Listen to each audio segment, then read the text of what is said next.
इस बीमारी को कोरोना वायरस कहते हैं। अगर इस बीमारी से बचना है भैया, तो ऐसे काय कर रहे हो यार? अरे कम से कम मास्क लगा के। माँ, अरे मेरा मास्क कहाँ है माँ? न तीर से न तलवार से, बंदा अगर डरता है तो सिर्फ कोरोना आपका वायरस नाम क्या से। हुआ? दीपक कुमार। रिक्शा चलाते हैं यहाँ पे? जी सर, कहाँ के रहने वाले हैं आप? झारखंड के हजारीबाग। हजारीबाग से पटना में रिक्शा चलाते हैं, कब से चला रहे हैं रिक्शा? रिक्शा हम सर 15 साल से चला रहे हैं। अभी मेरा आयु हो गया 35 ईयर्स ओल्ड। मजबूरी के कारण चला रहे हैं। आपके बात से लगता है कि आप काफ़ी पढ़े लिखे लगते हैं। हाँ, हम पढ़े लिखे इंटर पास हैं, हजारीबाग से पास आउट हैं। नहीं, हम थोड़ा मिमिक्री भी करते हैं। क्या बात है, क्या बात है? हाँ, सुना देते हैं। अभी आप बिहार में हैं, बिहार की राजधानी पटना में। तो आपको सबसे पहले मैं शत्रुघ्न सिन्हा का आवाज़ सुनाता हूँ, यानी बिहार का जो कलाकार था, जो पहले था, उनका आवाज़ सुनिएगा। जले को आग कहते हैं, बुझे को राख कहते हैं। शायद लोग ये नहीं जानता कि अभी जो इस बीमारी फैला हुआ है, इस बीमारी को कोरोना वायरस कहते हैं। अगर इस बीमारी से बचना है तो एक बात हमेशा याद रखो, मास्क सही तरीके से पहनो, नाक और मुंह अच्छी तरह से ढका हुआ होना चाहिए, सोशल डिस्टेंसिंग का पालन भी करना चाहिए और हाथों को सैनिटाइज भी करते रहो, क्योंकि ये बीमारी खतरनाक नहीं, बहुत ही खतरनाक है। इसलिए सचेत हो जाओ और समझदारी से इस बीमारी से लड़ने का हिम्मत करो, तभी हम कोरोना का हरा पाएंगे, समझे? जय हिंद, जय भारत। वाकई आपने हरा दिया, आपने हरा दिया। थोड़ा बिग बी अमिताभ बच्चन का भी आवाज़ सुन लीजिए। क्या बात है? अरे वाह साहब वाह, जरा इस ठेला वाला से मिलिए। अरे भैया, ऐसे काय कर रहे हो यार? अरे कम से कम मास्क लगा के ठेला चलाओ यार, बीमारी काय फैला रहा है? देख रहे हो, ये कोरोना का सेकंड स्टेज चल रहा है, अगर अभी आप नहीं संभलिएगा तो कैसे होगा भैया? थोड़ा समझ जाइए यार। अब ऐसे शाहरुख खान अगर बोलेगा तो कैसे बोलेगा? मान लिया शाहरुख खान बच्चा है 10 साल का, अपनी माँ को समझा रहा है, कैसे समझाएगा? ए माँ, अरे मेरा मास्क कहाँ है माँ? मुझे स्कूल नहीं जाना, स्कूल बंद हो गया है माँ, और अगर बाहर निकलना है दूध लाने के लिए तो पहले मुझे मास्क पहना दो, सैनिटाइजर लगा दो, उसके बाद ही मैं घर से बाहर निकलूँगा। हे माँ। क्या बात है, अद्भुत अद्भुत है। ये झारखंड के रहने वाले हैं, पटना की धरती पर मिले हैं, एक अद्भुत रिक्शा वाले भैया हमें मिले हैं। सैल्यूट है सर, आपके जज्बे का भी और आपके हुनर का भी, उसके बावजूद भी आप इसका चला रहे हैं।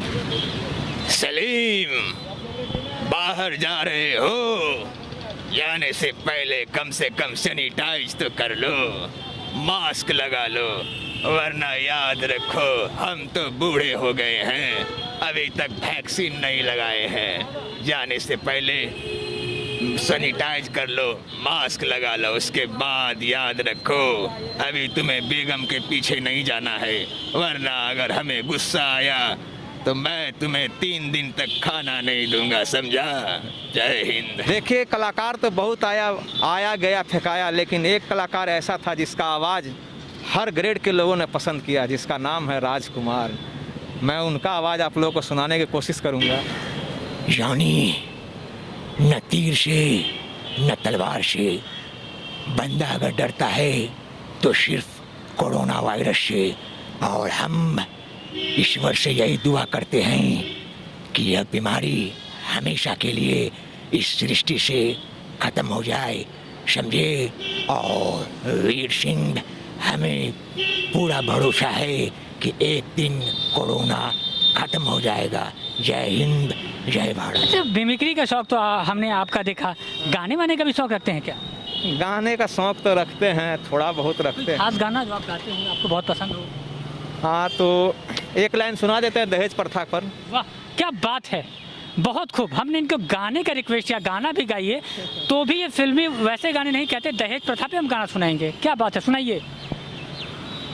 जैसे कोई बुजुर्ग अपना बेटी की शादी कर रहा है और लड़की भी मायूस हो रही है कि पिता अगर मेरी शादी करेगा तो ज़मीन उमीन सब बेचना पड़ जाएगा, इससे अच्छा कोई गरीब घर का लड़का इसे शादी करा दे, तो क्या कहेगी? पिता और पुत्री का संबंध है। और जनी बेच खेतवा दुवरवा ए बाबा, जनी बेच खेतवा बाहर। अरे ना चाही डॉक्टर इंजीनियर लड़िकवा, ना चाही ऊंच परिवार ए पापा, ना चाही ऊंच परिवार। अरे कुछ दिन राखी है दहेजवा के लोभिया, कुछ दिन राखी है दहेजवा के लोभिया, कुछ दिन में दी दूतकार ए पापा, कुछ दिन में दी दूतकार। अरे ना चाही छिट देही देहिया पे मटिया के तेलवा, अगिया लगा के दी जार ए बाबा, अगिया लगा के दी जार। अरे कोनो संग दिलवा से गेठिया जोड़ा द, खुश रही धियावा तोहार ए बाबा, खुश रही धियावा तोहार। यही छोटा मोटा सॉन्ग है झारखंड का। आप अद्भुत हैं, आप बिल्कुल अद्भुत हैं। अरे इसी की ज़रूरत है हमें, इसी पॉजिटिवनेस की ज़रूरत है, ऐसे ही सकारात्मक रहना है। बताइए, हम इनके पास आए थे कोविड को लेकर, इनकी जो समस्याएं हैं वो हमसे बताएं, वो लोगों को बताएं, मगर इनके अंदर एक अजीब उत्साह है, एक अजीब ऊर्जा है। तो आप पिता समझते होंगे कि ये जो हालात है, आपको भी काफ़ी परेशानी हो रही है, किस वजह से, क्या कारण है इसका?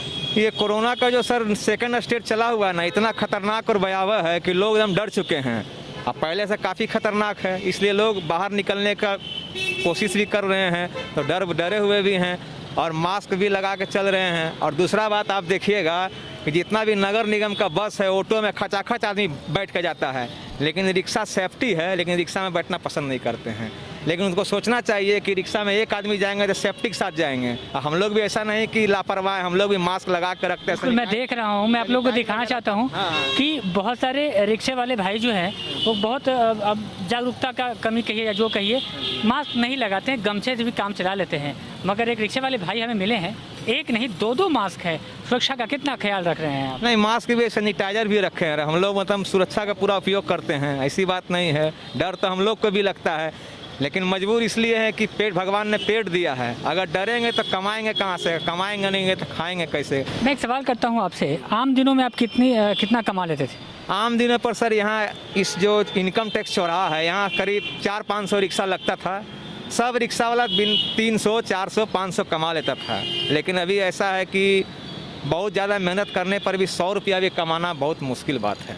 आप सोचिए, 100 रुपया अगर कमाएगा, 40 रुपया रिक्शा का जमा देगा, वही 60 रुपया में खाना है। लेकिन कमाई हो तब ना, कोई गारंटी। 40 रुपये रिक्शे का जमा मतलब? मैंने जिसका रिक्शा है, जिस मालिक का, उसको 40 रुपया हमको हर हाल में देना है। अगर कमाई मतलब ये रिक्शा जो है ये भी आपका नहीं? नहीं, हम लोग का अपना नहीं है, हम लोग जमा पे लेते हैं। आपको हर रोज रिक्शे का 40 रुपया किराया देना पड़ता है? हाँ, 40 रुपया। ऐसे तो 50 लगता है, लेकिन अभी कोरोना के चलते 10 रुपये मालिक कम कर दिया, 40 रुपया देना पड़ रहा है।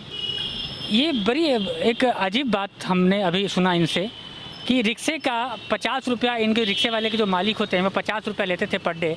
अभी कोरोना का जो हालात है इसकी वजह से वो इनसे 10 रुपया कम यानी 40 रुपया ले रहे हैं। मतलब वो ले रहे हैं।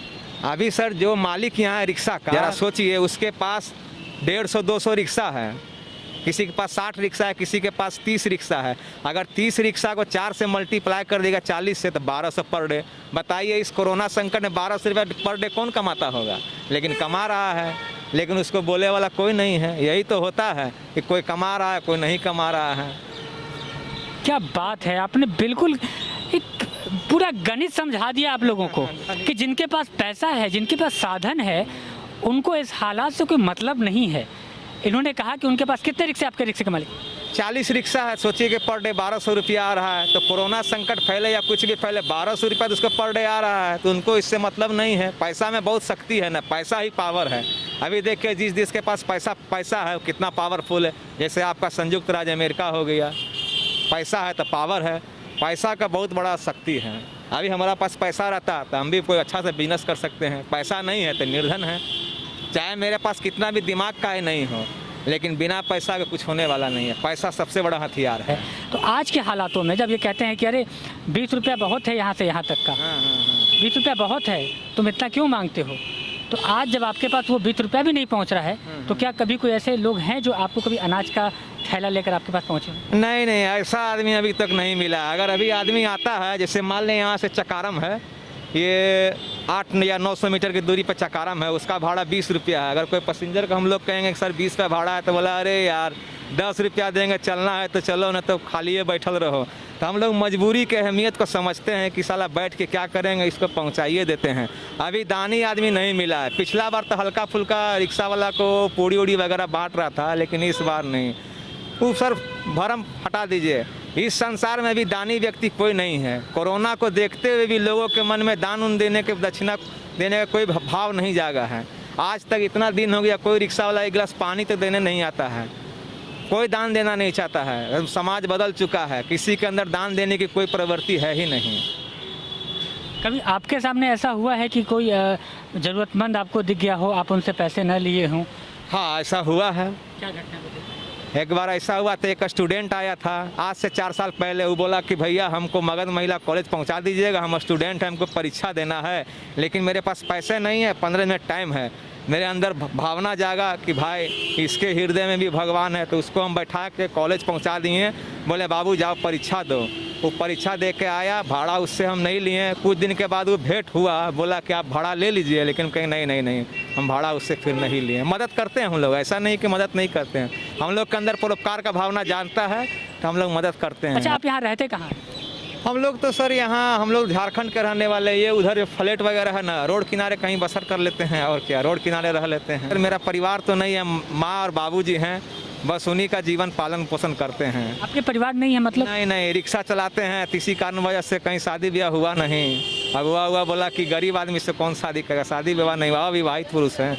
आप अविवाहित हैं? जी जी, अविवाहित हैं, शादी ब्याह हुआ नहीं। माँ बाप का सेवा करते हैं रिक्शा चला के। बस हमको खुशी है कि इतना बड़ा सौभाग्य हमको प्राप्त हुआ है कि रिक्शा चलाकर अपना माँ बाप का सेवा कर रहे हैं। जो भी धन का उपार्जन होता है माता पिता का सेवा में लगाते हैं। लेकिन एक बात जरूर कहेंगे कि सबसे बड़ा सेवा मानव सेवा है। पैसा तो अपनी जगह पे है, संसाधन अपने जगह पे है, लेकिन सेवा से बढ़कर कोई सेवा नहीं है। अभी तो सर जाकर देखबे करते हैं कि अर्थ का युग है, धन का युग है। कोई भी लड़की गरीब लड़का को वरण नहीं कर सकती है। जिसके पास जो आर्थिक तंगी से जूझ रहा हो उसको कोई पसंद ही नहीं करेगा। लोगों का सोच गंदा है। क्या मेरे अंदर हाथ पाँव नहीं है, पैर हाथ नहीं है, अब नहीं करेगा तो किसी से ज़बरदस्ती नहीं करें, क्योंकि मेरा हृदय तो ऐसा नहीं है किसी को ज़बरदस्ती उठा लें, किसी से ज़बरदस्ती शादी कर लें, बात चलाएं, नहीं हुआ, बस यही सब बात है सर। और आप इतने खुश हैं, फिर भी लोगों के प्रति इतना सजग रहते हैं? बहुत खुश हैं, बहुत खुश हैं। हमको तो सबसे बड़ा खुशी हमको इस बात है कि संसार का सबसे बड़ा संपत्ति यानी माता पिता का सौभाग्य मेरे पास प्राप्त है। जब भी जाते हैं माता पिता का सेवा करते हैं, धन धान से, तन से, मन से, बहुत खुशी है। अरे शादी नहीं हुआ तो क्या हुआ, माँ बाप तो है। ईश्वर से यही प्रार्थना करते हैं कि हर साल जब भी भेजे धरती पर माँ बाप को दे के भेजें। आई एम बहुत खुशी है। मैं फिर से कहता हूँ, आप बहुत धनी हैं, बहुत कुछ जानते हैं, क्योंकि जो इंसान कुछ भी पढ़ ले, उनको अगर 10-15 भाषाओं का ज्ञान भी हो जाए, लेकिन अगर जो इंसान किसी की वेदना नहीं पढ़ सकता है तो वो अनपढ़ ही कहलाता है। हाँ, बहुत सही बात, सही कह रहे हैं। जो इंसान का काम नहीं आता, इंसान नहीं कहलाने लायक है। अभी हम ऐसा करते हैं, जैसे रिक्शा चलाते हैं, कोई भी गाय अगर आ जाता है या कहीं से हमको रोटियां मिल जाता है, हम गौ माता को रोटी भी खिलाते हैं, कौआ को भी खिलाते हैं, कुत्ता वगैरह को भी अनाज देते हैं। आप विश्वास नहीं कीजिए, एक दिन हमको बोहनी नहीं हुआ, करीब 4 बज गया, हमको फर्स्ट भाड़ा मिला। फर्स्ट भाड़ा मिला हमको 25 रुपया का। खुदरा वो नहीं दे रहा था, बोल रहा है यार 25 देंगे। हमको सर 30 दे दीजिए, नहीं दिया तो खुदरा कराए। हम बिस्कुट लिए 10 रुपया का। थोड़ा सा आगे बढ़े, देखे वो काला कुत्ता आ गया, पूरा एकदम सूखा कुत्ता था। हम उसको सारा बिस्कुट उसको कुत्ते को खिला दिए। जब खिला दिए तो हमको 40 का एक भाड़ा मिला। तो हम सोचे कि तो ईश्वर की कृपा है कि हम थोड़ा सा मदद किए हैं, तो ईश्वर हमको भी मदद किया। कर्म का फल मिलता है, ऐसा नहीं हम अपना आँख से देख लिए, हम कुत्ते को खिलाएं तो हमको तुरंत भाड़ा मिला, और अभी भी खिलाते हैं। सेवा ही सबसे बड़ा धर्म है, और इससे बड़ा कोई धर्म है ही नहीं। आप मदर टेरेसा का नाम सुने ही होंगे, आज सेवा के बदौलत उनका कितना नाम अमर हो गया। आदमी, भगवान कौन है? भगवान वही है जो अपना कर्मों से भगवान बनता है। हम भी भगवान बन सकते हैं अगर अच्छा कर्म करेंगे तो। जैसे श्री राम नर रूप में आए थे, वो तो ये नहीं कह, वो तो कह के नहीं आए थे कि हम विष्णु का अवतार हैं। ऐसा कर्म किए हैं, ऐसा पुरुषार्थ किए हैं कि लोग भगवान मानकर पूजने लगे। बस यही बात है। इसलिए इंसान को ऐसा कर्म करना चाहिए कि लोग उनका कृति और यश का नाम ले। लेकिन आदमी तो अभी का आदमी तो इतना गिर गया है, इतना गिर गया है कि किसी कोई मर भी जाए ना देखने वाला नहीं है। कोई भूखे मर रहा है उसका दरवाजे के पास तो एक रोटी देने वाला नहीं है। लेकिन क्या कीजिएगा, यही समय है।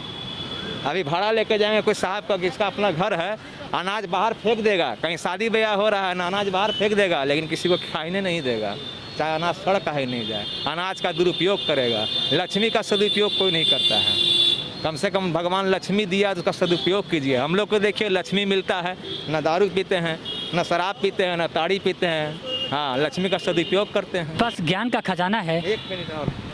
वैसे ज्ञान तो मेरे पास है, लेकिन कहावत है कि जो अगर ये कहता है कि हम ज्ञानी हैं, उससे बढ़कर बेवकूफ़ आदमी इस दुनिया में कोई नहीं।